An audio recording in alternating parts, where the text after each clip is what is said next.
There is a quiet moment in many people's financial lives when money stops feeling like a constant emergency and starts behaving more like a tool. And although that moment is often imagined as something dramatic, something marked by a luxury purchase or a visible sign of success, it usually arrives in a much less cinematic way. It begins when an unexpected bill no longer destroys the month, when a short gap in income no longer creates immediate panic, and when the mind, even briefly, is able to think beyond the next few days. That is part of why $100,000 carries such unusual psychological power. It is not because that number makes someone rich in any universal sense, and it is not because it guarantees security in every city, every household, or every economic system. It matters because it often represents the first point at which money begins to change shape in the mind. Before that threshold, money is often experienced as pressure, instability, and reaction. After that threshold, even if life is still expensive and uncertainty still exists, money can begin to feel like margin, time, and optionality. What makes this threshold so powerful is that human beings do not experience wealth as a spreadsheet alone. They experience it emotionally, behaviorally, and socially. A person with very little financial buffer does not merely have less capital. That person often has less patience, less tolerance for risk, less room to recover from mistakes, and less ability to make long-range decisions. Scarcity changes attention. It narrows the mental field. It pulls thought toward immediate fires and away from slow compounding forces. In that state, even intelligent people can appear inconsistent with money, not because they do not understand numbers, but because the nervous system becomes organized around short-term survival.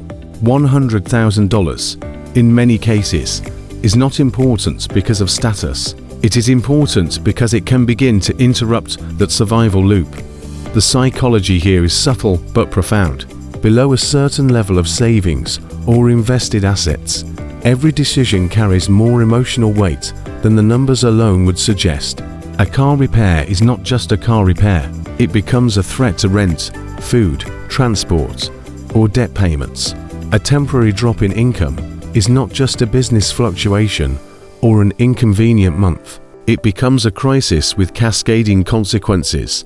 When people live in that state for long enough, they often become highly reactive to small financial shocks, and that reactivity can itself become expensive. They may choose short-term relief over a long-term optimization, accept bad debt because it solves an immediate problem, delay preventive spending that would have reduced future costs, or stay trapped in work arrangements that preserve today's cash flow while damaging tomorrow's options. In other words, low reserves do not simply reflect financial fragility, they actively reinforce it. That is why the first $100,000 has a strange reputation in finance conversations. Many people speak about it as though it has a kind of gravity, and in a way it does. Not magical gravity, not internet myth, but mathematical and psychological gravity. On the mathematical side, once capital reaches a meaningful size, percentage growth starts producing outcomes that can actually be felt. 10% growth on $1,000 is nice in theory, but it rarely changes behavior.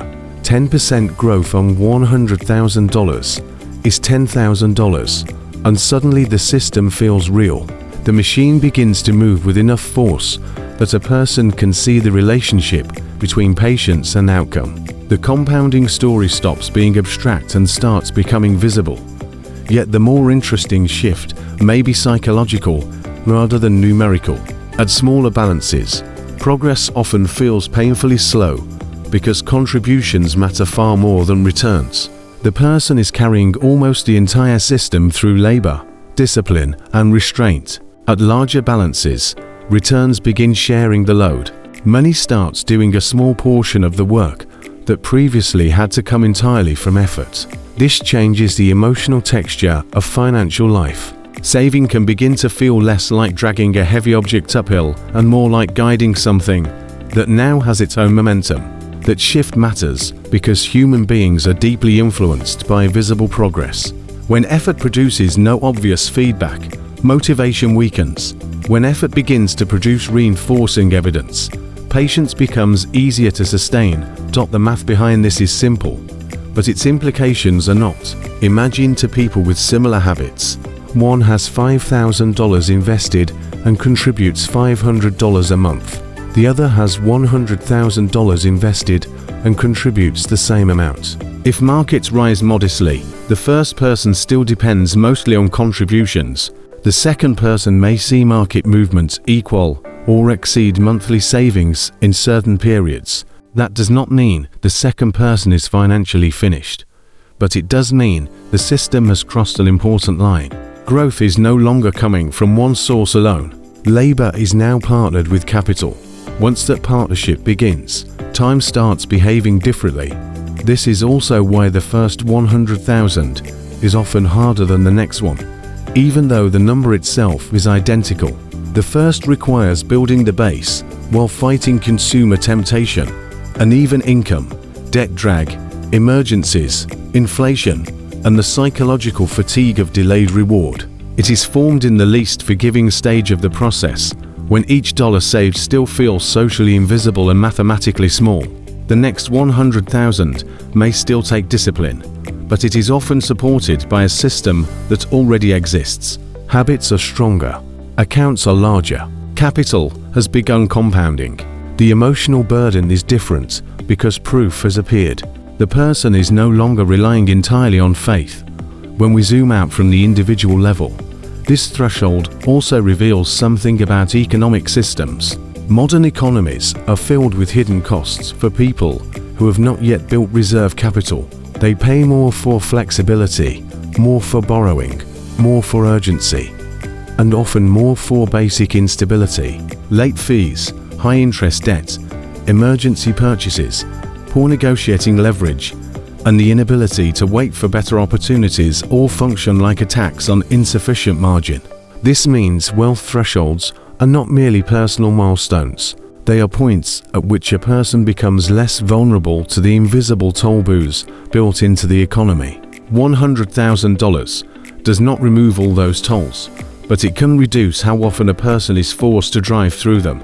There is also a deeper identity shift involved. Before a meaningful cushion exists, many people unconsciously see themselves as being managed by money. They adapt, react, and recover, but they do not feel they are directing the system. After a threshold like this, the self-image can begin to change. A person may still be cautious, still employed, still budgeting carefully, but internally, there is often a new orientation. They start to think in years rather than weeks. They become more selective. They can tolerate small uncertainty without immediate panic. They may stop seeking emotional relief through visible spending because the real reward is no longer appearance. It is stability. It is discretion.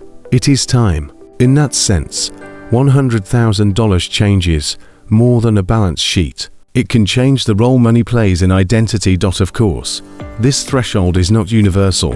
In a high-cost city with dependence, debt, and unstable housing, $100,000 may feel far less powerful than popular finance narratives suggest. In a lower-cost environment with modest fixed expenses, it may feel transformative. The number does not hold equal weight everywhere, but that does not weaken the principle. It clarifies it. What matters is not the symbolic number alone, but the point at which reserves become large enough to alter behavior, reduce fragility, and allow compounding to become experientially real. For many people, that point clusters somewhere around 100,000 because it is large enough to matter emotionally, large enough to matter mathematically, and large enough to create visible separation from constant financial reaction. That is why this milestone stays in the financial imagination. It is not the finish line, and it is certainly not proof of wealth in any absolute sense. It does not protect anyone from recessions, bad decisions, medical shocks, or structural inequality, but it often marks the first major turning point where money begins to feel less like a source of repeated interruption and more like a stabilizing framework. The person who reaches that level has not escaped the system.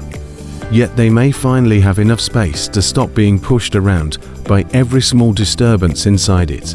And in a world where so many people live one surprise away from disorder, that shift is not trivial at all.